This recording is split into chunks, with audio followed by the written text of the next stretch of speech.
ভিতরে এরকম রসের টইটুম্বুর আর উপর দিয়ে কিন্তু একদম শুকনা আর একটু গুঁড়া দুধ বা মাওয়া দিয়ে ছিটানো। আর এই মিষ্টিটা খাইতে এত পরিমাণে মজা। আর আপনারা তো জানেন এই মিষ্টিটা হয়তো বা চিনেন অনেকেই কি মিষ্টি, এটা হচ্ছে বালুশাহী মিষ্টি। আর এই মিষ্টি বানানোর জন্য কিন্তু অল্প উপকরণই যথেষ্ট। প্রথমে আমি এখানে একটু ময়দা, তারপর লবণ, একটু বেকিং পাউডার আর একটু ঘি নিয়েছি। আমার কাছে যা ছিল, মানে আমি ময়দাও নিয়ে নিই, আটা নিয়েছিলাম এগুলা, মানে বেকিং সোডা নাকি দেওয়া লাগে, আমি বেকিং সোডা দিই নাই, আমি এখানে বেকিং পাউডারটাই দিছি। আর দেওয়ার পরে আমি এগুলো ভালোভাবে একটু মেখে নিতেছিলাম, ঝুরঝুরা করে নিতেছিলাম।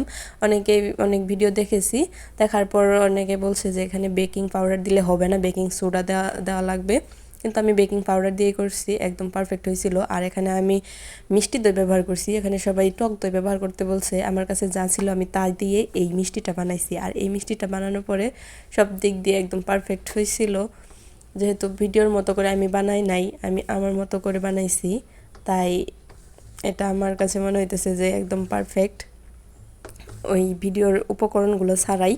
আর নিজের মতো করে আপনি কোনো কিছু ট্রাই করবেন, যে ভিডিওটা দেখলেন হুবহু ট্রাই করতে যাবেন না, তাহলে কিন্তু আপনার অনেক কিছুই হবে না। আর এইভাবে আমি মেখে রেস্টে রেখে দিছি 10 মিনিট। তারপর রেস্টে রাখার পরেই তো আমি আবার এটাকে মিষ্টি শেপ দেওয়ার জন্য হাতে একটু নিয়ে এভাবে গোল করে তারপর একটু চ্যাপ্টা করে দিব।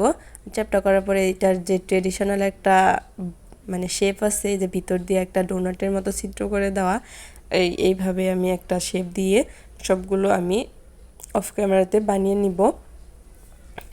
আর এখানে কিন্তু এই অল্প উপকরণে আমার অনেকগুলো মিষ্টি হয়ে গেছিলো, মানে 6-7টার মতো হয়তো, বা না 5টাই হয়েছিল, 7টা হয়েছিল মিষ্টি।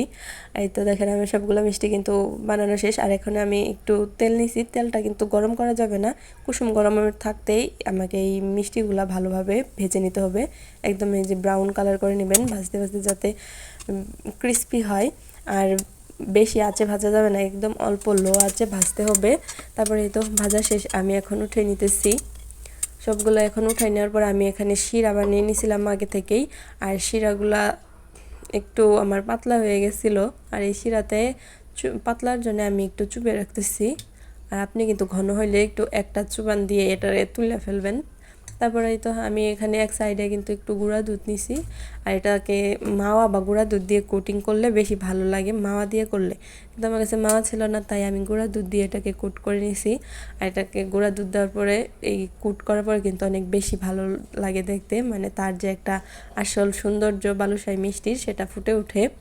এই তো দেখতে পাচ্ছেন আমি কিভাবে কুট করে নিলাম। আর এই তো সবগুলো মিষ্টি আমার রেডি একদম। আমি কিন্তু একটা বানাইতে বানাইতে খেয়ে ফেলছি। ভিডিওটি ভালো লাগলে লাইক কমেন্ট শেয়ার করবেন, ধন্যবাদ।